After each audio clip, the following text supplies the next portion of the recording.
I am in the airport in Paris. I will be traveling for about 12 hours.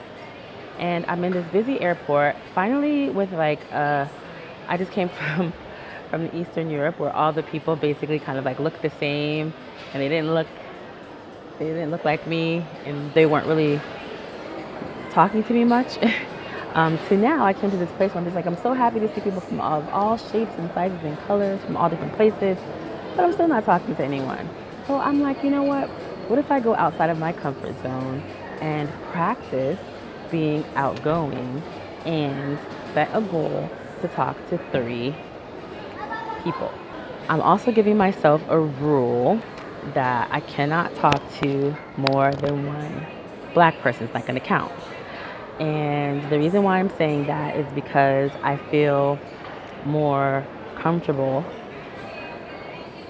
talking to someone who looks like me, which is exactly the issue that I've been having. People not feeling that comfortable talking to me, I guess, because I don't look like them. So I don't want to perpetuate that. So what I'm going to do is I'm going to I'm going to try and limit it also, if possible, try and limit it to also one American.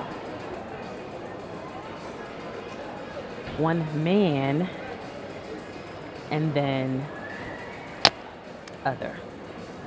How about that? We'll see. I don't even know what I'm going to say. I don't know how to do this, what to say, but we shall see. See anybody for me? You see anybody? Let's do it. Okay, so I did it. I saw this lady who looked interesting. She had like a backpack in the front and she had these interesting tattoos.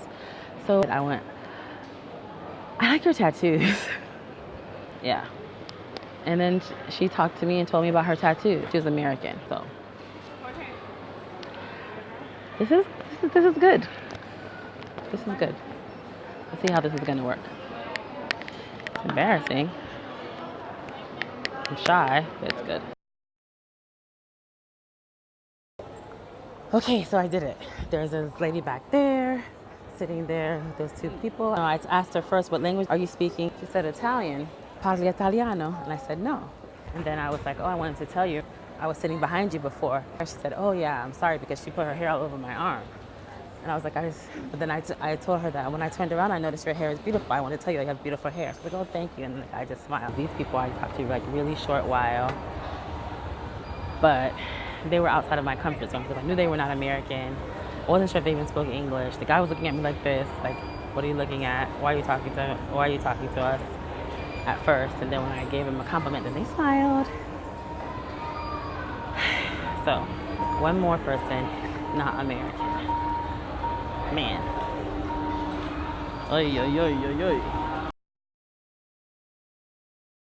Next, I spoke to this Eastern European man in the red shirt. We spoke briefly about our flight, but I think I would have spoken to him anyway, so I decided not to count him. As Newton's law of motion suggests, once you get the ball rolling, it's on.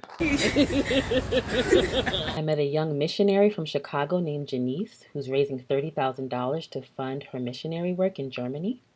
An Arab man returning home to Austin, Texas from Morocco after having just buried his mother. A single mom from Georgia who runs a nonprofit STEM program for girls. I spoke to Patricia again on the plane. She's headed home to Maryland after having vacationed in Italy and France. This lovely lady is a judge from Colorado. She and her husband, who is a Jamaican minister, are traveling home from Ghana after having been on a large group trip hosted by this professor and former university president. And yep, I chatted with Patricia and her husband one last time. Her husband's a university professor as well. She's a hairdresser, hence the scissors tattoo that sparked off this entire day of conversation and camaraderie. At this point, I have met all the people on the plane. No, I've been talking for hours to people. Hours. I'm gonna stop talking now so my seatmate can go back to sleep.